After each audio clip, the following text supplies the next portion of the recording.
untuk datang capai diundi itu dapat bahkan datang atau dipilih.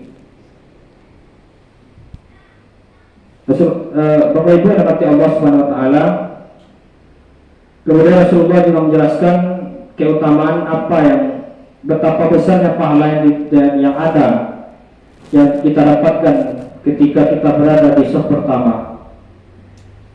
Biasanya kalau sholat Jumat, bagi bapak-bapak yang dirahmati Allah semuanya, ada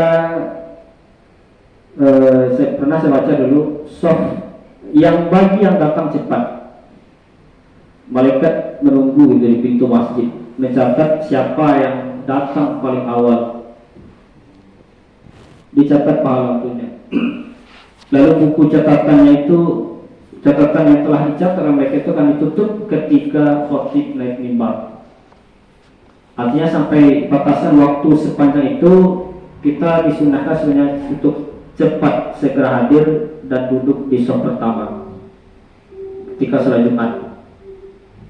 Tapi kalau sudah khatib berkhutbah kemudian kita datang, itu tidak akan masuk dalam catatan malaikat.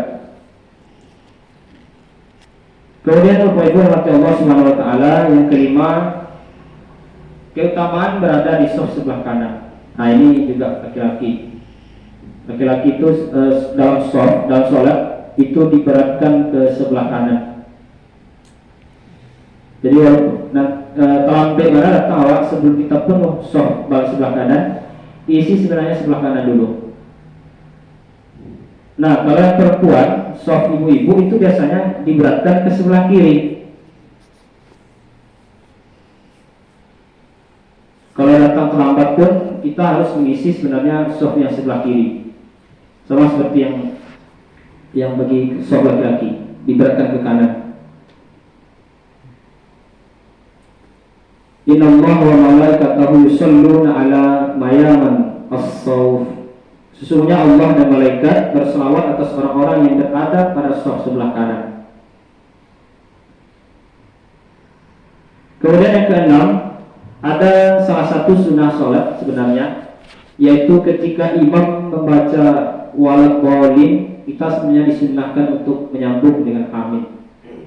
Sebenarnya Bapak Ibu rahmati Allah, ini bukan hanya sekedar sunnah saja, ada keutamaan di balik itu. Sebenarnya isi Al-Fatihah itu salah satunya doa.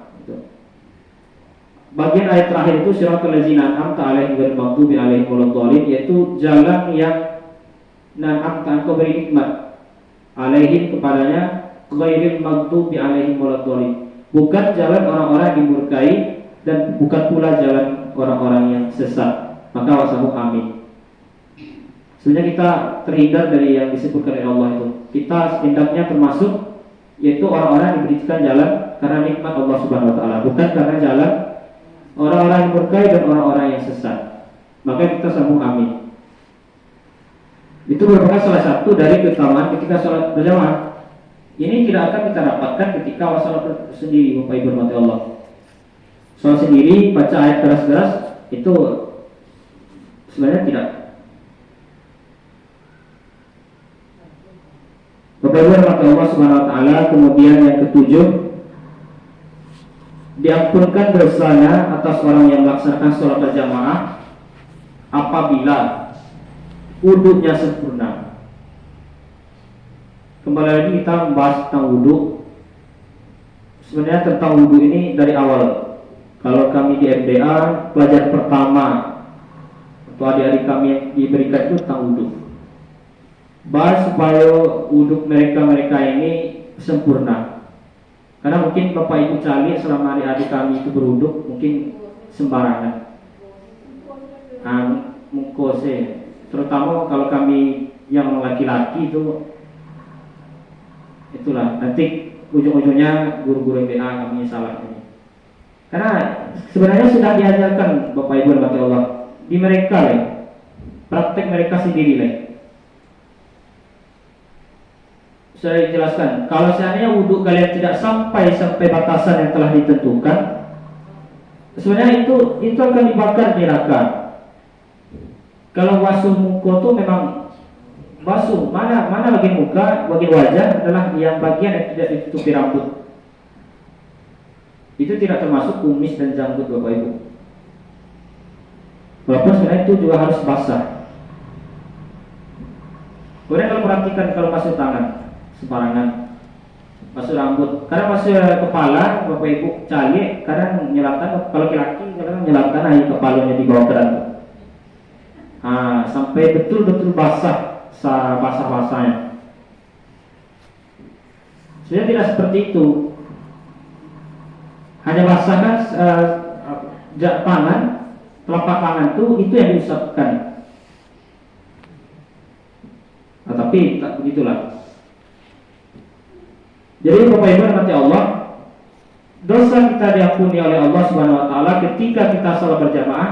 Syaratnya wudu kita harus sempurna.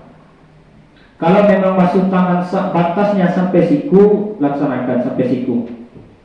Kalau basuh kakinya batasan sampai mata kaki, minimal sampai batasan mata kaki.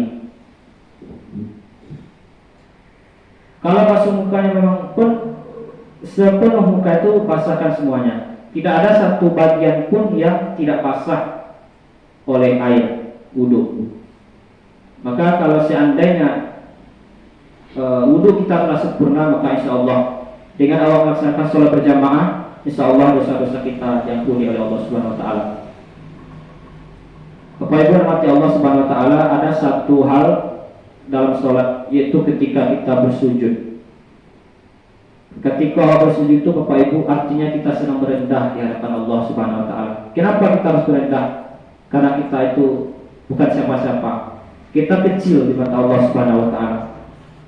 Maka bukti kita menghambakan diri kepada Allah Subhanahu Wa Taala adalah ketika kita bersujud dan memujinya. Kenapa seperti itu? Karena dalam sujud, ketika gerakan sujud yang kita baca Subhana Rabbiyal A'la, Maha suci Engkau ya Tuhan kami yang maha tinggi. Memuji Allah awak di situ Bapak Ibu. Dengan berbisik.